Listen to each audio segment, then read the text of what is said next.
G'day and welcome to the fourth video on the normal distribution. This particular video is a continuation of the standard normal distribution, which was video 3.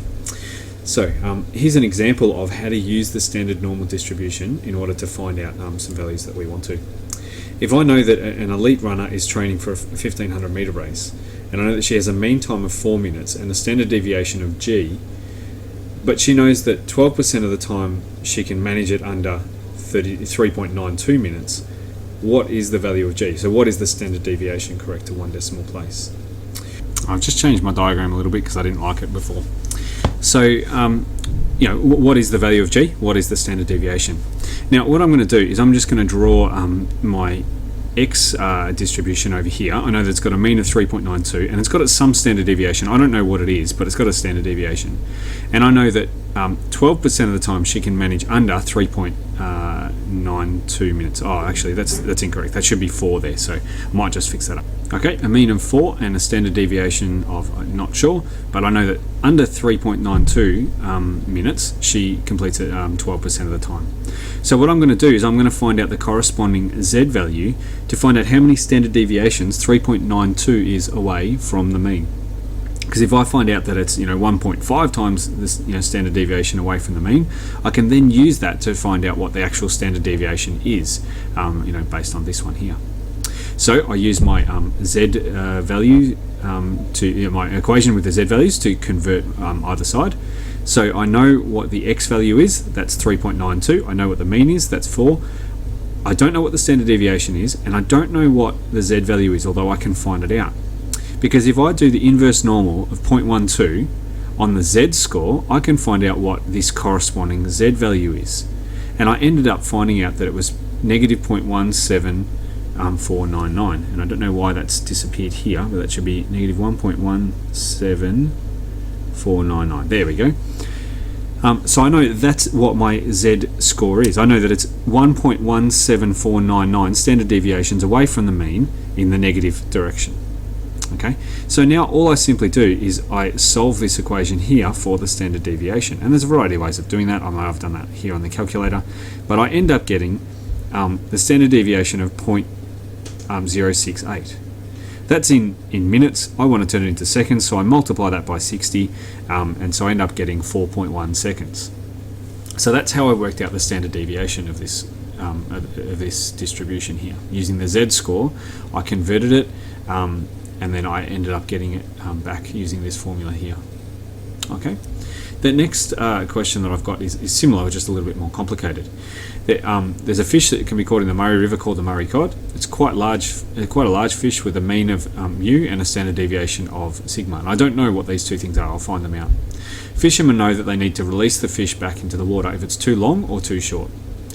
They know that 13% of the time it's too short, and that is less than 30 centimeters, and 3% of the time it's too long, which is longer than 100 centimeters. So I'm asked to find both the mean and the standard deviation of this. So again, I'm going to draw this my X value up here, and I know that 30% of the time this value here is less than 30 centimeters, and 3% of the time it's bigger than 100 centimeters. And 30 and 100 is okay, but I want to know how many standard deviations away from the mean that is, and how many standard deviations away from the mean that is.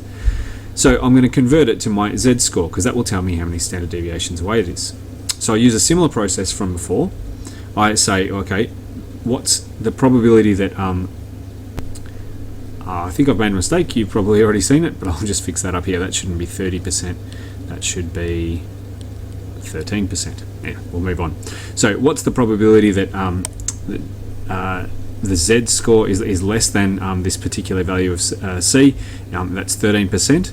So I'm going to find out what the Z score is, and so I do that on my calculator. Inverse normal, 0.13, 0, and 1, and that's it ends up being the Z score.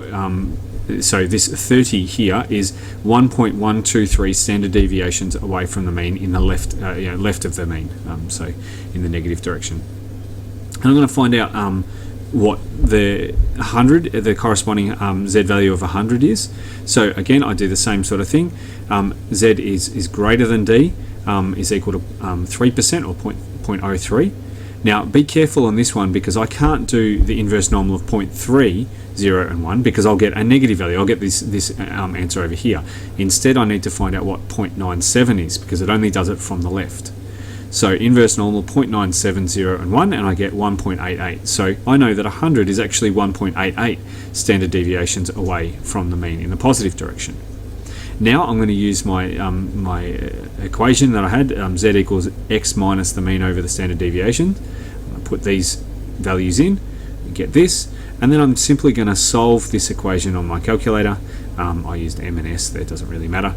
Mean and standard deviation. And eventually I get a mean of 56.2197 and a standard deviation of, I don't know what that is, a standard deviation of 23.27. There we go, just move that down a little bit. So 100, I could tell you, it was 1.88 standard deviations away from the mean, so it's 56 plus 23 plus 0.88 of 23. So that's kind of how it all sort of works. So that's how I can get the mean and the standard deviation. So now you should be able to do any question from 11C, 11D and 11E. Obviously we're using the different textbook for this particular aspect, but if you have any questions, please let me know. Otherwise, enjoy the normal distribution and standard normal distribution.